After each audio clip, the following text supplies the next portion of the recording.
Hi, and welcome to Shadow Talk's weekly intelligence summary track, where our team of analysts dive into the top threat intelligence stories each week. To read their full findings and analysis, make sure to visit resources.digitalshadows.com. Now here's your host, Harrison Van Riper. What's up, listeners? Shadow Talk is back with another episode of the weekly intelligence summary. I'm your host, HVR, and joining me this week is Jamie Collier, the Collier Jam on Twitter. Jamie, how are you? Very good, thanks. Good to be here. Always happy to be on Shadow Talk. As always. And then we also have Alex Girikou, or Ali G, as some may call him. How are you? Good. I'm doing pretty well. It's nice to be back on here. Yeah. So I don't know if I like the Ali G nickname. Why? I don't know. I just feel like we have JC Cool, Collier Jam, and then Ali G. I think we can do better. We can do something cooler. We'll think on it though. G-Man. G-Man. The G-Man. No. I guess there's a question of if nicknames kind of come organically or if we should kind of really force it. Maybe Alex would really force it, because that's always the kind of recipe for a winning nickname, when you really try and push it through. Exactly. When you just hammer it home. That's really what we should do for everything that we do. Okay, cool. Well, as we think about the nickname for this week, let's get into it. So we've got some Russian satellite spoofing. Is that right, Jamie? I'm honestly not even going to really pretend to know what this one's about, because it was a little bit over my head. So hopefully you can explain it to me. Yeah, absolutely. And I think this story is really actually kind of went under the radar. But I think it's, quite interesting and quite a lot of takeaways for the cyber threat landscape. So certainly something worth paying attention to. But as you mentioned, Harrison, Russia's kind of been conducting this spoofing against the Global Navigation Satellite System, also referred to as GNSS. This has been ongoing since 2016 and identified and attributed to the Russian state. So the campaign involved exploiting various global satellite networks. That includes networks such as the US Global Positioning System, or GPS, also Europe's Galileo, also Chinese and Russian satellite networks, but I won't attempt to pronounce them because I'll just end up embarrassing myself. But the campaign involved sending these false positional coordinates and signals to ships and plane navigation systems, or it tried to jam the navigation systems entirely. So since 2016, according to the report, 9,883 incidents were reported. And this was across 10 locations across Crimea, Syria, and Russia. The geographical placement of the spoofing incidents closely followed the overseas and domestic visits of prominent Russian government officials. And it was also conducted near Russian military bases or kind of, significant government buildings. So while, this was probably most likely to try and obstruct foreign military, and maybe kind of drone surveillance, aircraft surveillance, ship surveillance, etc., it's also had a spillover effect to civilian organizations, which I think is, potentially quite significant.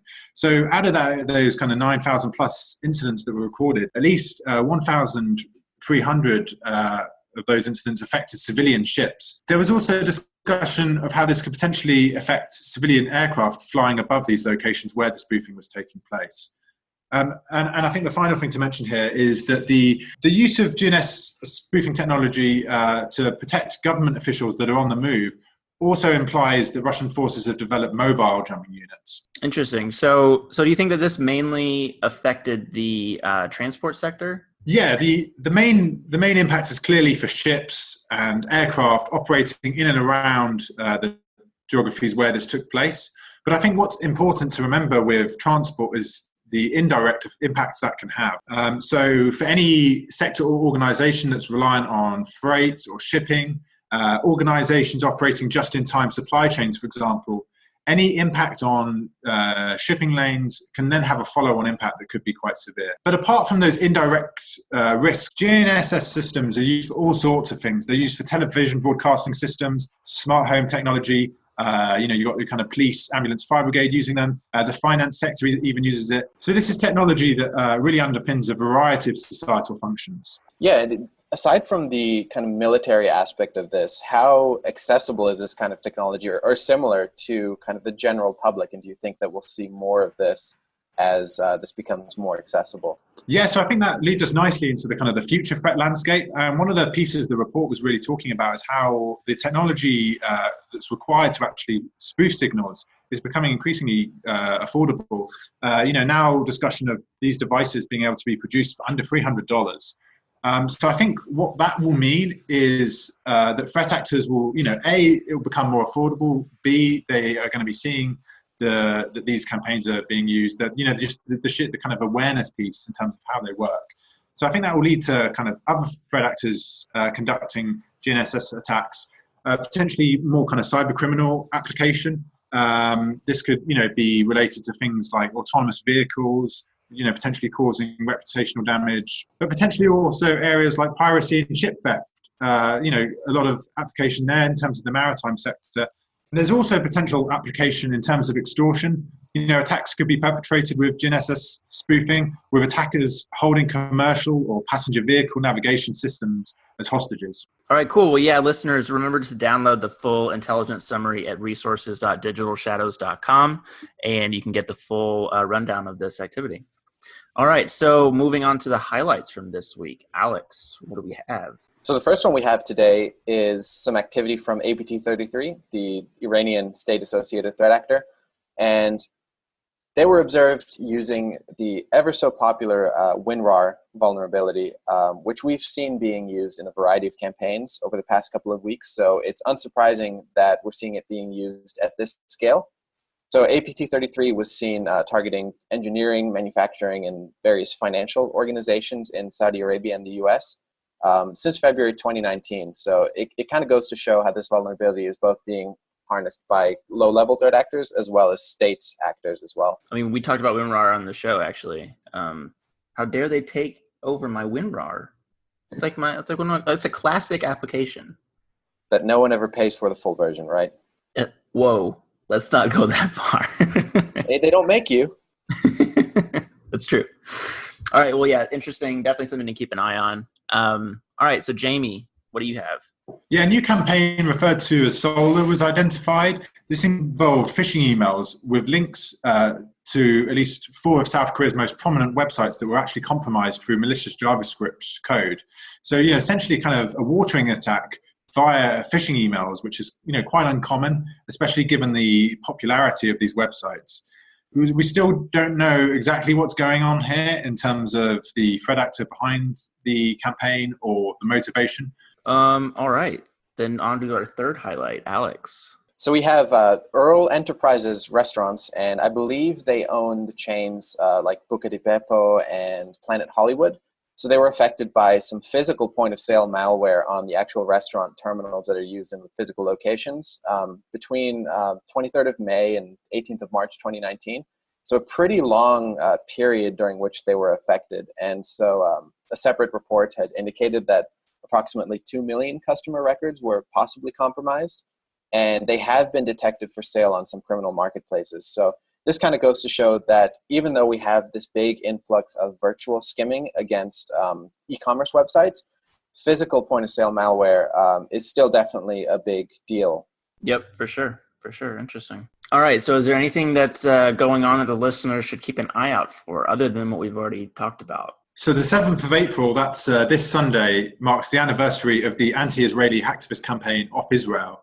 So just while Harrison's tucking into his Sunday lunch, we're likely to expect, a variety of hacktivist campaigns targeting Israeli organizations. This is typically to kind of protest against Israel, often from a pro-Palestinian posture. Most of this will be pretty unsophisticated. We're thinking kind of denial of service attacks, maybe some website defacement attacks.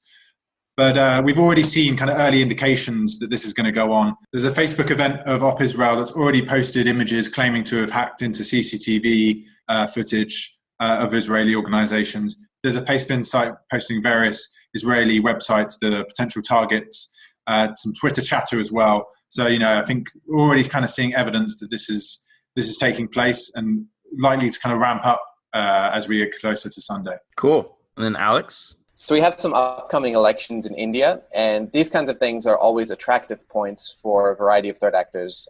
Things such as misinformation campaigns can be particularly impactful, And I believe we've already seen a few domestic campaigns ongoing, so it's likely that those will increase as time goes on and the elections kind of ramp up. All right, listeners, that is going to do it for the summary this week. Remember to like and subscribe on your favorite podcast platforms. We're on pretty much everything at this point: iTunes, Spotify, SoundCloud, YouTube, so you can get our dulcet, comforting tones wherever you may be. All right, so this week's question of the week. It was going to be, what's your favorite Game of Thrones theory? But Alex, I know you don't watch Game of Thrones, and Jamie, I'm assuming that you also don't watch Game of Thrones. I do watch Game of Thrones. I just try and keep it quiet.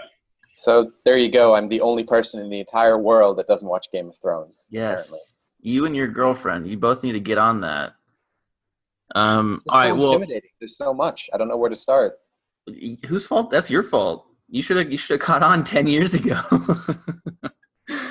All right, well, then we're gonna roll with that question then. Jamie, what's your favorite Game of Thrones theory?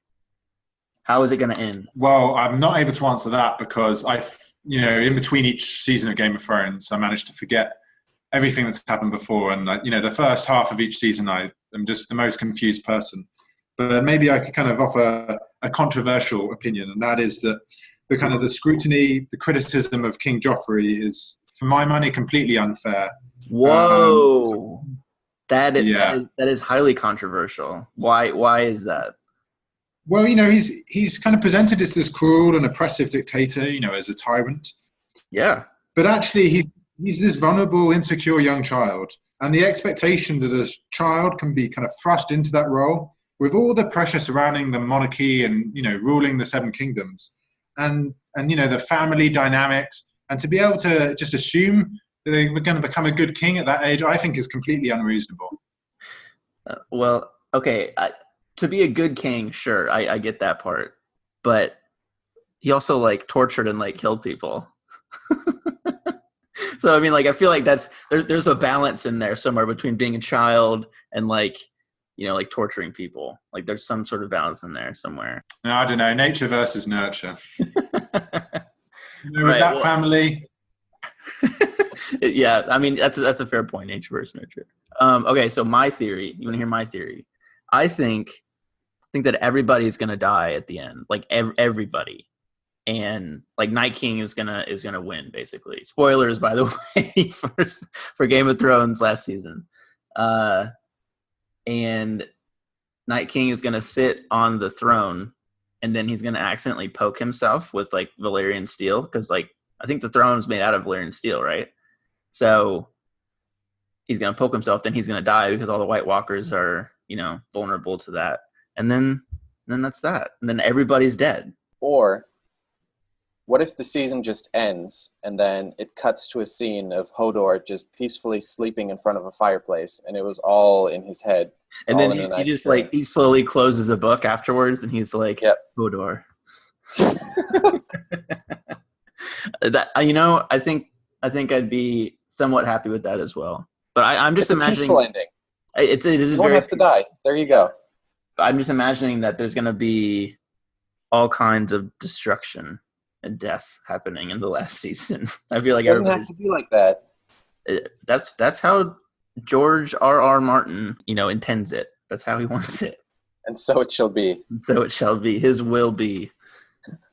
What I like about your theory, Harrison, is you could then just transition into the kind of post-apocalyptic movie. So you could kind of, if everyone dies, then you can kind of just say that I Am Legend and films like that are the kind of natural successors to Game of Thrones. It all takes place within the same universe. That's very true. What were we talking about the other day, Alex? We were talking about Game of Thrones and some other universe were the same universe. Oh, it was Avengers. Yeah. And so so at the end of Game of Thrones, what's going to happen is everybody's just going to start dusting. Everybody's going to start turning into dust, and that's going to be. It's like Game of Thrones took place on some random world in that same universe, and everybody just half the people start dying. Wouldn't that be something? That would be ultimate crossover territory right there. I'm just saying. Imagine the value of that IP. Marvel, you can have that one. You can take that. I'm giving that to you for free. Please. I guess it would be a cool, crossover universe if the Avengers wasn't awful. Whoa. Ooh, them's fighting words, Jamie. That's a hot take right there, especially after the new trailer came out this week. Mind blown. Even though it was only like a minute long. So, Jamie, you're not going to go see Endgame then? I don't even know what that reference is. I assume that's an Avengers movie, but no, I won't be seeing it. God, you hurt me. You hurt my soul. Star-Lord would be disappointed in you. All right, well, then that will do it for us from this week. Thank you, guests. Thank you, listeners. Marvel, if you're listening, please use that theory in Game of Thrones. And we'll talk to y'all next week.